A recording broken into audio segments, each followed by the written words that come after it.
Tonight we come to you with an old story. A story that we've been telling you for 4 years now. A story we've stuck to even when the world did not wish to discuss it. China's crimes in Xinjiang. And with every new revelation we can tell you, this story becomes more horrid. Here's the latest. State-sponsored rape. That's what's happening in China. Systemic assault on women. Under the eye of the state, under the eye of the government, a genocide that China has perpetrated on its people, on its women, as the world stood by and watched. This is what's happening in the so-called re-education camps that China has set up across Xinjiang, its biggest province. Tonight we bring you reports of eyewitness accounts and victims of the Chinese state. Also the story of what is being called patient zero of China's cultural repression, Tibet. An exclusive interview with Tibet's Prime Minister in exile coming up ahead on the show. Also on Gravitas, day 4 of the Myanmar coup. Protests have become louder. The military says it will not leave even after 1 year. In Pakistan, a statue of the national poet becomes a source of grief for the government. We'll tell you why. Canada has designated a far-right group called Proud Boys terrorists. Who are they and what did they do? We'll bring you a report. And the Tokyo Olympics head is bringing shame to the games. He is the former Prime Minister of Japan. He says women talk too much, then regrets saying it, but refuses to resign. We begin as always with Gravitas Global Headlines. Recognizing that peaceful protests are a hallmark of a thriving democracy, the US government welcomes the steps by the Indian government that would, quote-unquote, improve the efficiency of India's markets and attract greater private sector investment. China bat caves need exploring in the search for COVID origins, says the WHO team member Peter Daszak, a zoologist and animal disease expert. Says that work was needed to try to trace genetic elements of the virus in bat caves. UK regulator revokes UK broadcast license of Chinese state media-owned CGTN. Regulator says the license holder has no control over its editorial output and is ultimately controlled by Chinese Communist Party, which is not permitted under UK law. 10 troops killed in Mali's troubled central region early on Wednesday when their camp came under attack from jihadists. The attack is the latest in a brutal conflict that has been raging in Mali since 2012.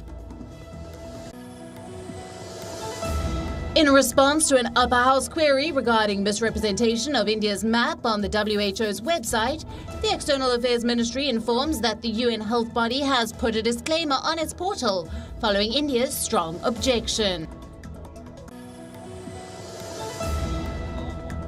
A Belgian court convicted Iranian diplomat Asadullah Assadi for plotting a thwarted 2018 bombing of an opposition rally outside Paris and ordered for him to be jailed for 20 years. Former European Central Bank chief Mario Draghi accepts a mandate to try to form a new Italian government as the country seeks a way out of the political crisis triggered by the collapse of its most recent coalition. Turkish President Recep Tayyip Erdogan denounces student protesters as terrorists. Erdogan vowed a crackdown on demonstrations opposing the appointment of a government loyalist to head Istanbul's most prestigious university.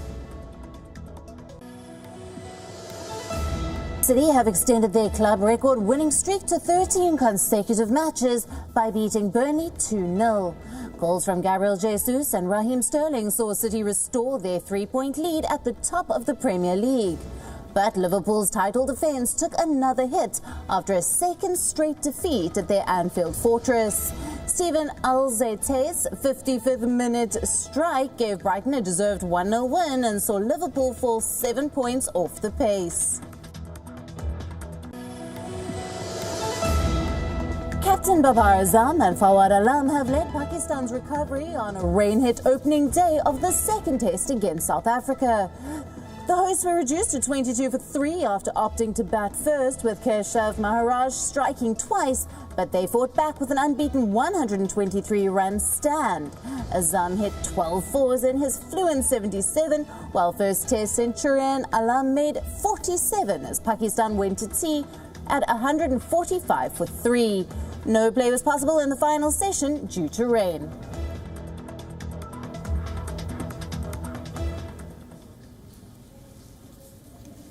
The world is finally waking up to the horrors in China, but the realization has come too late and at too high a price. On this show, we've often told you about the mass detention camps in Xinjiang. Since 2017, we have been reporting how China has targeted its own people, how the state spies on them, locks them up in mass camps, tortures them. Many of these people have disappeared. Some have been forced into labor. The full extent of their ordeal is still revealing itself. Here is the latest. Chinese men are raping women inside these camps in Xinjiang. And these are not sporadic cases. This is systemic. This is state-sponsored rape. That's what we are calling it, because there's no other way to define or describe it. State-sponsored rape. The Chinese state is behind a brutal campaign to rape Uighur women. There are eyewitness accounts now. Detainees who fled China are speaking out. To call this horrific would be an understatement. The Chinese state should be held responsible for crimes against humanity for what is happening here. What I'm about to tell you may be distressing for some of you, and we advise viewer discretion. Here is what happens inside China's Uighur detention camps. Women are removed from their cells, quote unquote, every night. They are forced to strip. They're handcuffed. They're taken to rooms without surveillance cameras. These rooms are called black rooms. Here, the Uighur women are raped by one or more masked Chinese men. These are statements from detainees, the ones who managed to escape from China. They're the ones telling the story. Some of them have shared their stories with a British broadcaster. One of the victims says she was detained for months. She was tortured and gang raped on 3 occasions, each time by 2 or 3 Chinese men. Another woman spent 18 months in detention. She says that she was forced to assist the guards when they raped women, and if she refused, she was punished. How do you assist in rape? She was forced to remove the clothes of the victims. She handcuffed them and was later made to clean the rooms. Reports say some women never returned after they were taken from their cells. Those who came back were threatened. They were prevented from speaking to others about their horrors. So much for China's re-education camps. These are dens of state-sponsored crime. There is a culture of rape inside China's detention camps, and the world must take part of this blame. Silence is complicity. They have ignored China's human rights abuses for the longest time. The pandemic has changed some of that. The United States now says that China has committed crimes against humanity. China has committed a genocide. Washington wants an immediate and independent investigation by international observers. A demand that is now backed by Australia too. The Australian Foreign Minister wants international observers and the United Nations High Commissioner for Human Rights to visit Xinjiang. She says China must give them immediate and unfettered access. Well, they can only ask. What is China's response? A flat-out denial. China has used every negative word in its dictionary to dismiss these charges, from lies to sheer nonsense. That's what China has called them. A press conference was held in Xinjiang. A Communist Party official termed America's genocide description a quote-unquote piece of waste paper. He criticized former U.S. Secretary of State Mike Pompeo.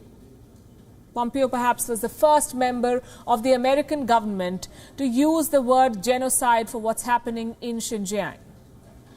In the last 1 week, 12 senior officials have written an article each in a local newspaper called the Xinjiang Daily, again hitting out at Mike Pompeo. Perhaps they're still living in last month. America has a new government. Antony Blinken has replaced Mike Pompeo in the State Department of the U.S.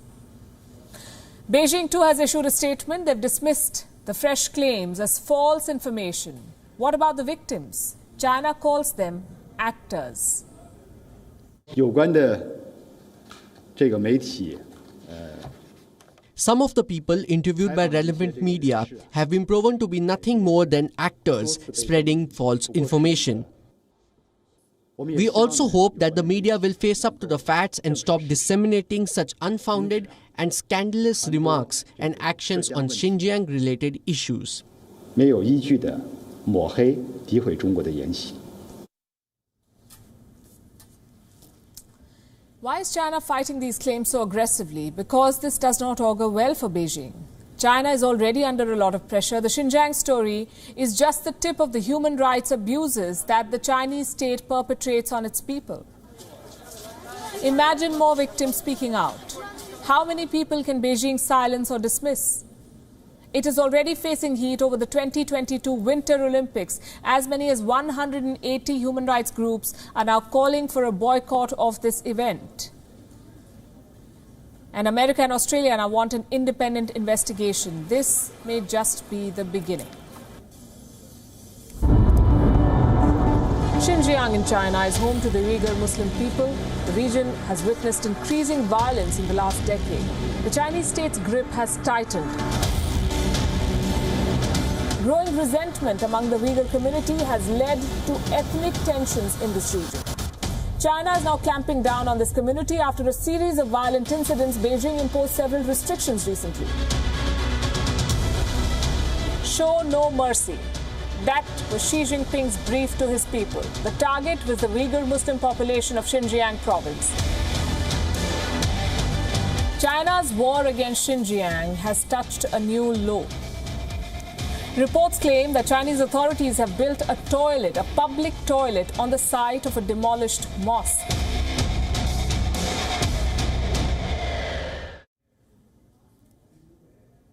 I've been saying this for 4 years. A genocide is underway in China. On target are the Uighur Muslims. They are being subjected to political indoctrination, forced assimilation, forced sterilization, torture, confinement, mass murder, rapes, abortion, deprivation of food, water, sleep, you name it. China's crimes against the Uyghurs are countless.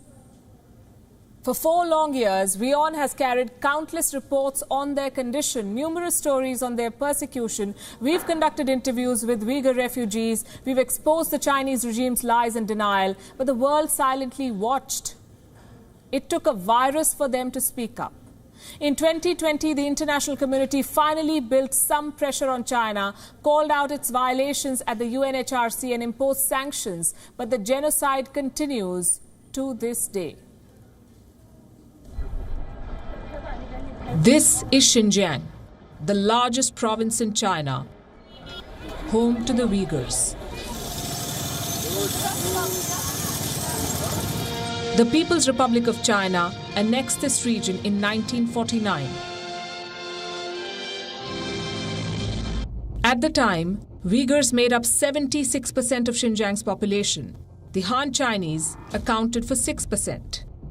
Today, Xinjiang is made up of 42% Uyghurs and 40% Han Chinese, the result of decades of forced assimilation. Controlling Xinjiang is essential for China. It is Beijing's gateway to Central Asia and Europe. And the land is overflowing with riches. 1/3 of China's natural gas and oil reserves are here, along with 38% of China's coal reserves. Billions of dollars are at stake. Which is why China has turned Xinjiang into a police state. 1 in 3 Chinese living in Xinjiang works for the security forces. 1 in 10 Uyghur Muslims living in Xinjiang is behind bars. Those who are not are under watch. There is police on every street. Checkpoints every few kilometers, cameras that scan everything from face to body parts. Xinjiang is like an open jail. The Uyghurs cannot celebrate their festivals. They are forbidden from wearing their traditional dress. Women cannot wear burqas. Men cannot keep beards. Every Friday, sermons have to be approved by the Communist Party first. Those who don't abide by the rules pay the price. They are sent to concentration camps, or what China calls re-education camps. These are places unlike anywhere on earth. This is where Uyghurs are subjected to political indoctrination, forced to memorize communist principles. Those who disobey are tortured, sent to solitary confinement, and deprived of food, water, and sleep. China is trying everything to shrink the Uyghur population. Uyghur women are subjected to forced sterilization and abortion. Chinese men are assigned to monitor their homes. These men assist, eat, work, and sometimes sleep in the same bed as the women. The United Nations has called it one of the worst cases of human rights violations since the Second World War. But raising concerns has done nothing to stop China's crimes. In fact, in 2019, United Nations ambassadors from 37 countries defended China's treatment of Uyghurs. Most of them were from Islamic nations. In 2020, as the Wuhan virus breached China's borders, the influx of news about China's cover-up opened a can of worms. Stories about Uyghur genocide finally got global attention. It led to 39 countries condemning China's human rights violations at the UNHRC in September 2020. 4 months on, the whole world is calling out China's crimes. Bureau Report, WION, World is One.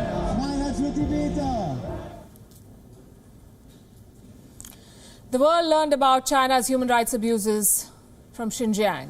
But if you ask the Tibetans, they see themselves as patient zero in China's cultural genocide. Earlier today, we spoke to Dr. Lobsang Sangay, the president of the Central Tibetan Administration and Prime Minister of the Tibetan government in exile, and I asked him about China's crackdown on minorities, whether the world is doing enough to call out China's abuses, and what role India could play to protect the Tibetans and other minorities in China. Dr. Sangay, welcome to WION. Good to be on your show, Palki. We speak at a time when the elections for the Tibetan parliament in exile are underway. The final round of polling is scheduled for the 13th of April. What do you make of the process so far? So far, we are very proud to say the democracy that was, gifted to us by His Holiness Dalai Lama has been, performing very well. I think you can compare with many other democratic countries in the world, and our democracy system is transparent. And unlike others, where you have to pay freedom tax to vote. So unless you pay your freedom tax, you cannot vote. So it's a very unique system. Tibetans in 30 plus countries all vote on single day. And so if you go all the way to Ladakh to the border, some of the ballot boxes are carried on the backs of horses and ponies. And some are, voting in a very cozy air-conditioned room in New York. So from New Delhi to New York to New Zealand, Tibetans do take part and participate. In the latest preliminary round, we had more than 80+% turnout, even during the pandemic. So that shows that, our democratic system and participation is among the highest in the world. That's very good to know. The polls also come after a wave of aggressive actions from China. India, as you know, remains locked in a border standoff with China in Ladakh, and Beijing has also intensified its crackdown against minorities at home, including Tibetans. How do you assess China's actions? Well, unfortunately, in recent years, especially in the last decade, situation in Tibet has gone from bad to worse. Overall, repression of Chinese people at large and Tibetans and quote-unquote minorities like Uighurs and Mongolians, even in Hong Kong, and the pressure felt in Taiwan are real. So what you see at the border of India is the centuries-old expansionist strategy of the Chinese government is at play. And repression within China towards Tibetans and Uighurs and Mongolians.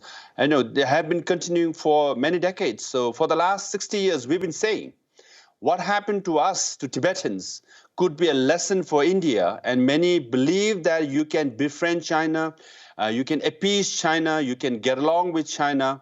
But now many people are realizing, including in India and Washington, D.C. and Europe, that, that's not the way the Communist Party of China functions. So we always say, you have to verify, then only trust. So we were betrayed before, and we've been the victim so far, and now people are turning around and believing our words. So this is a new beginning as far as China's, their image is concerned. You're right, the world is learning the hard way. Recent reports also claim that women in Xinjiang's detention camps were subjected to rape and sexual abuse and torture, and we are calling it state-sanctioned rape in China. Last year, we also heard about detention camps in Tibet. Do you think that even after everything that the world has suffered and seen, not enough is being done on global platforms to call out China and to stop its crackdown? Absolutely not, because the same party secretary, the Chinese person who was the party secretary in Tibet Autonomous Region, was sent to Xinjiang Autonomous Region as the party secretary. So the same architect of repression in Tibet continued the repression in China. Similarly, we have been the patient zero as far as repression is concerned. So violation of women's rights and rapes are, we have seen that in Tibet before, and it's really sad to hear it's continuing in Uighur areas as well. So this is how they intimidate, Tibetans and Uighurs and Mongolians, and this is how they also try to assimilate them. This is all centuries-old policy to cultural discrimination, and discouraging Tibetan language and other languages so that they could assimilate Tibetans into Chinese, people. So there is political pressure, repression, there is economic incentives and pressure, and then there is forcibly, marrying off or, raping, minority women are a common occurrence. This is something that you've said in the past, what you just said, that when it comes to human rights violations, Tibet was patient zero. These are your words. In recent years, we've also seen how Tibetans have been subjected to cultural genocide, as you mentioned, political indoctrination, forced labor. But when you make statements like these, what does it mean for the middle way approach, the idea of limited autonomy for Tibetans within the Chinese system? Is that still possible after everything? Because this is something that the Dalai Lama has advocated and you have supported. Do you still agree with this solution? As far as the patient zero is concerned, the Adrian Zen, the same author who did expose about labor camps in Xinjiang area, about Uighurs, did the same expose, wrote about Tibet, that, from January of 2020 to July of 2020, in the last 7 months, 500,000 Tibetans were uprooted from nomadic and rural areas into urban setting where they are given like military drill-like training for what they call, poverty elevation, skill training, but essentially it's cultural assimilation. Yes, these are horrible things that's happening, so we condemn all these things. Having said that, our policy remains middle way approach because it's a fact that, because we believe in nonviolence, we have to have dialogue to solve the issue, and we have to come to a middle ground. So that's why, China says one China cannot be compromised, their sovereignty cannot be compromised. Then His Holiness Dalai Lama said, okay, let's come to the middle and give us genuine autonomy for the Tibetan people. And, within the framework of the Chinese constitution, we will take that as a solution. Now, for a rational, reasonable person, this is a win-win proposition. So yes, it is still on the table. Now, unfortunately, the Chinese leadership has been stubborn and unreasonable. That's why, we continue to see repression in Tibet, but at the same time, resistance by the Tibetans. 155 Tibetans have committed self-immolations. They have burned themselves. So recently, one Tibetan youth was tortured to death after the protests. So the resistance is continuing. That means the hardline policies of Chinese government is not succeeding. So middle way is the solution. Even after what happened to Hong Kong, what happened in Hong Kong, you believe limited autonomy under the Chinese rule is a viable solution? Now, that's what we like to believe. In Hong Kong, yes, they were promised one country, two system, but they went back on their words, basic law, and they started violating, right? So if that continues, then that's problematic. But what we are saying is genuine autonomy promised to Tibetans should be implemented as per the promise and as per the letter of the agreement we will have. Indeed, and India has always had a very special relationship with Tibet and Tibetans. What role would you like Delhi to play to highlight China's human rights abuses beyond what is being already done? Yes, on the one hand, we always agree that India has done the most for Tibetans because the largest number of Tibetans are here. All the monasteries and cultural institutions that were destroyed in Tibet were rebuilt here, and we have revived our civilization culture right here in India, thanks to the government and leaders of India and the people of India. Having said that, India also, in some ways, gave away Tibet. When Tibet was invaded and occupied in 1950s, India could have, done a bit more than what was done or continues to do. For example, even the news media calls, it's Indo-China border. So when the Chinese troops come to Galwan Valley and crosses the river and the violence ensued, and media included, intellectuals, everybody are complaining, why are they crossing the border? Why are they here? But the fact that when you said Tibet, is part of China, the Chinese troops will say, yes, I'm coming to my territory because you say so. You say it's China's border, I've come to the border, right? Now the argument is over. No, we meant across the river. We meant that mountaintop, not this mountaintop, right? When you have already given up 2.5 million square kilometers of land, almost 2/3 of India's land size, when you argue about one mountaintop or across the river or this road or that road, right, it sounds so small. So I think India should not lose the larger picture. Historically, it was always a border between Tibet and India. So I think the former finance minister of Tibet said, he wrote it to Pandit Nehru also, at the moment, India has only 75 security personnel guarding the border. That's all it was needed to guard, such a long border, right? Only 75 personnel. Now, if India doesn't intervene, the price will be huge down the line. Now, even at Galwan area only, we hear in the news media that 30,000 some Indian troops from this side and 30,000 from the Chinese side have come, and billions of dollars are spent on a yearly basis just for the security. So when Tibet was independent, only 75 Indian soldiers were guarding the border.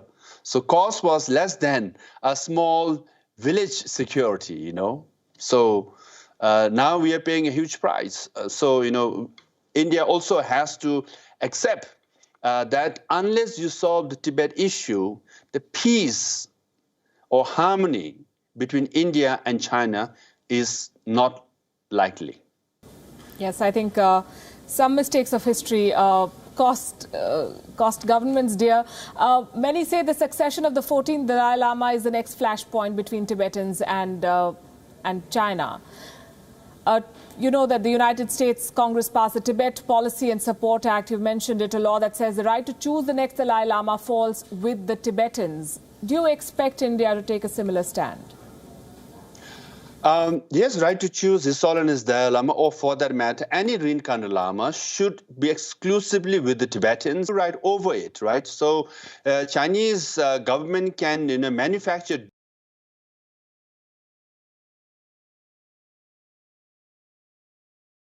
duplicates, but duplicates are duplicates, original is original, right? Now, as far as India is concerned, it's a very simple stand. For 5,000 plus years, the Swamis and Shankaracharyas or any religious leaders are selected or elected by the people of that faith. Government never intervened. So this has been an age-old stand of India. So all India needs to say is, yes, among all the Hindu religion, denominations or Christian or any faith in India, religious leaders are selected or elected by the people of that faith. Similarly, as far as Dalai Lama and other reincarnations are concerned, Tibetans should have the final say, and Chinese government should not have any say, nor India will interfere in this, nor China should interfere in this. So, this is a clear-cut stand. I think India has 5,000 years of history and evidence to back it up. Yes, but China is not India. China also interferes with the Catholic Church and decides who the bishops will be. So you're dealing with a different beast. How do you think the Tibetan community will respond to China's attempts to pick the next Dalai Lama? Well, we'll say it's nonsense. Because, after the invasion and occupation of Tibet, 98% of Tibetan monasteries and nunneries were destroyed. 99% of monks and nuns were destroyed. Our religious artifacts were burned and looted. Our scriptures were burned for weeks and months. So if you look at the track history of the last 60 years, the Chinese government has done nothing but destroy, discourage Buddhism. So with that kind of track record, and the Communist Party, which believes in atheism and says religion is poison, why are they interested in reincarnation of Dalai Lamas, or for that matter, any other Lamas? So His Holiness jokingly says, but partly true, if the Chinese Communist Party is so interested in reincarnation, then they must find the reincarnation of Mao Zedong and Zhou Enlai and Chu Te, the founding fathers of Communist Party, and then build some credibility. Then they can say, now, we are going to extend it to other Lamas as well, right? So they don't practice reincarnation in the Communist Party system. And as far as spirituality is concerned, they have no faith. And their track record is destruction and discouragement. So they have zero credibility. So we will accept our Dalai Lama and our reincarnated Lamas, our ways. That's how we have done it for the last 1,000 years, and that will continue. Thank you very much, Dr. Sangye. It was a pleasure speaking to you. Thank you so much, Palki ji. And you can catch that entire interview this weekend, Saturday 9 p.m., Sunday 30 p.m. Indian Standard Time.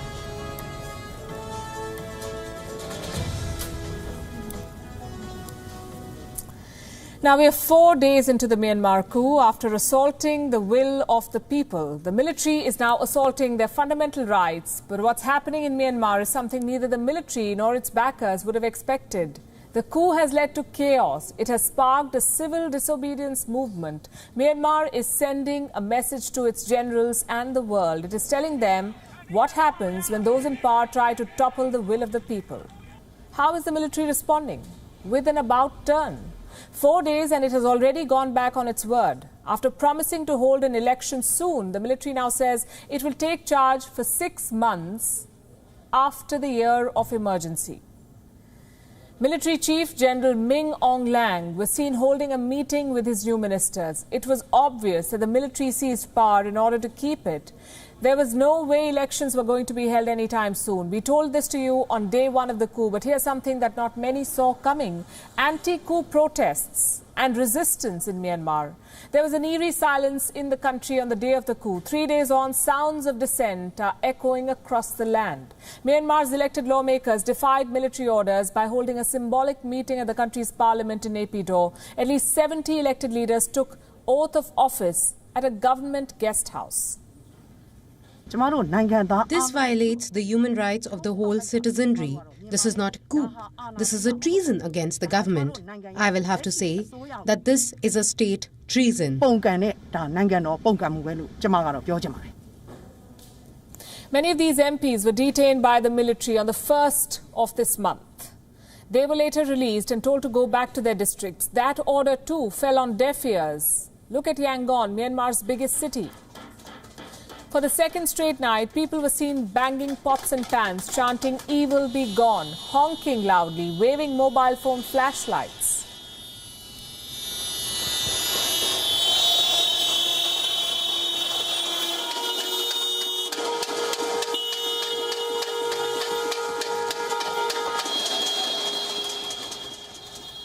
This This is Myanmar uniting against its generals and in favour of democracy. Different people have different ways of expressing it. Health workers, for instance, at least in 70 hospitals, they've stopped going to work. Those on shift are wearing red ribbons in favour of ousted State Councillor Aung San Suu Kyi. Many health workers gathered in Yangon to sing in support of Suu Kyi.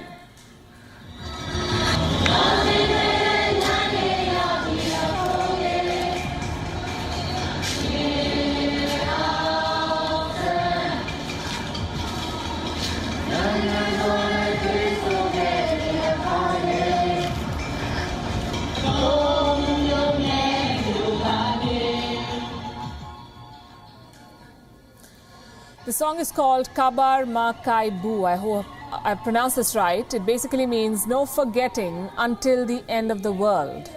The reference is to military repression. Public outrage of this kind has intimidated the generals. They have blocked Facebook, which has a big presence in Myanmar. It is used by at least half of Myanmar's 53 million odd population. The platform is a crucial means of communication for the country's businesses too. Now, the military says Facebook has been blocked to ensure stability. The ban will remain in place till the 6th of this month. Blocking Facebook today means that the freedom of young people is restricted from now on. I am a student.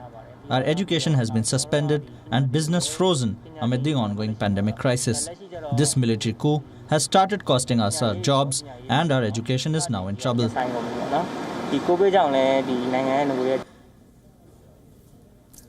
Facebook has urged authorities to restore services. Despite the ban, videos and photos of protests made their way to the platform through VPNs.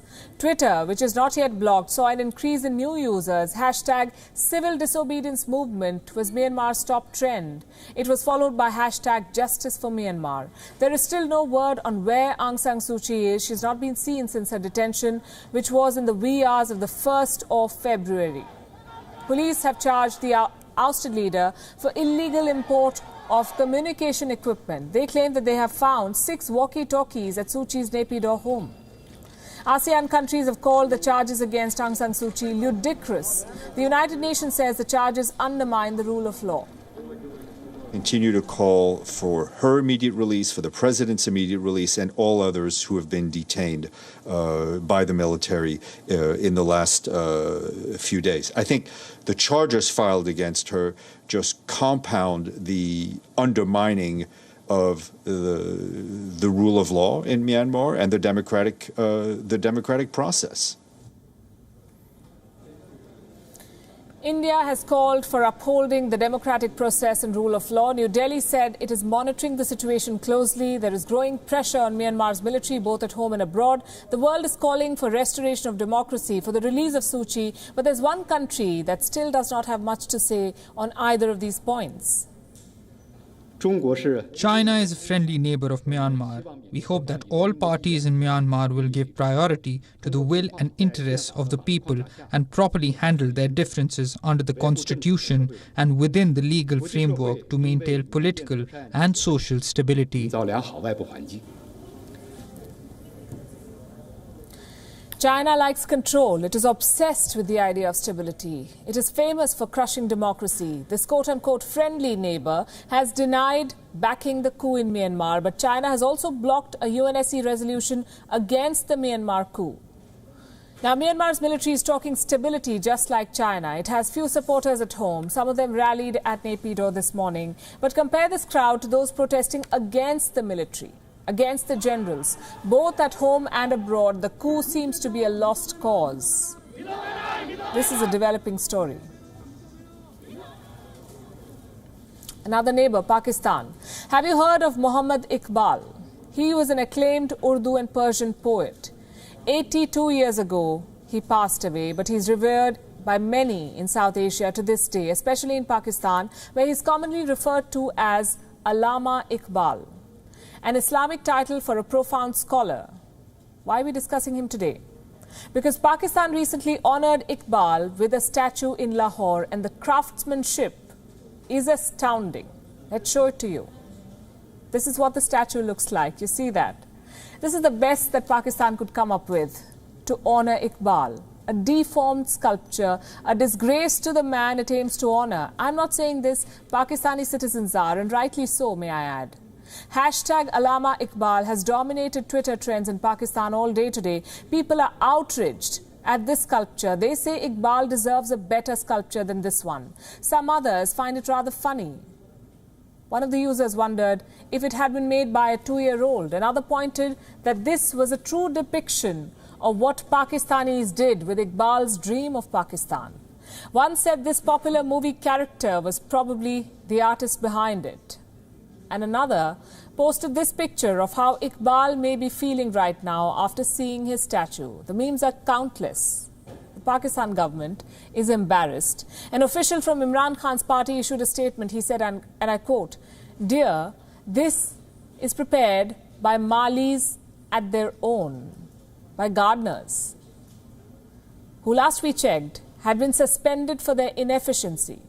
The issue seemed to have been settled, but this is not the first time that Pakistan embarrassed itself trying to honor Iqbal. There was a time when the Prime Minister of Pakistan, Imran Khan, who studied philosophy at Oxford in the 1970s, wrongly attributed a verse to this philosopher. That post is on your screen. Imran Khan said, "I urge our youth to understand and absorb the poem of the great Iqbal," only to correct himself moments later. Let me quote again. "I stand corrected. This is not Allama Iqbal's poem, but the message conveyed is what I have stood by and tried to follow." And just so you know, Allama Iqbal is called the spiritual father of Pakistan. He's also called the national poet of Pakistan. His poems are taught in Pakistani schools. Imran Khan clearly did not attend those classes. In other news, a revolution is in the works in Pakistan, a revolution that will see Karachi's green buses being powered by cow dung. Sartaj Gul, the Minister for Climate Change in Pakistan, has said, and I quote, "The government is planning to generate energy from cow dung available at Bhais Colony to power buses in Karachi." But why are they doing this? Because 600 petrol pumps have been seized across Pakistan, most of them in Karachi. The decision has been taken to clamp down on oil smugglers. Imran Khan recently made it absolutely clear that if petrol pumps fail to furnish valid documents, they will be confiscated. But he did not offer any alternative plan. Well, now he has. Pakistanis must be feeling lucky. Have you heard of Proud Boys? They're in the headlines, not for something that they would be proud of. Proud Boys is a far-right group. They've been accused of inciting multiple riots in America, the latest being the insurrection at Capitol Hill. Well, guess what? Canada has designated Proud Boys as a terrorist entity. The government of Canada says the group poses an active threat to their country's security. But who exactly are these people? What's their history? What's their story? And what does Canada's move mean for their future? Here's a report. He's a left-wing white supremacist, not from the right wing. So what do you? The U.S. presidential debate brought them international fame. Not malicious. Do it. Say it. Do you want to call him? What do you want to call him? Give me a name. Give me a white name. Supremacists and white supremacists. White supremacists and right Proud Boys. Stand back and stand by.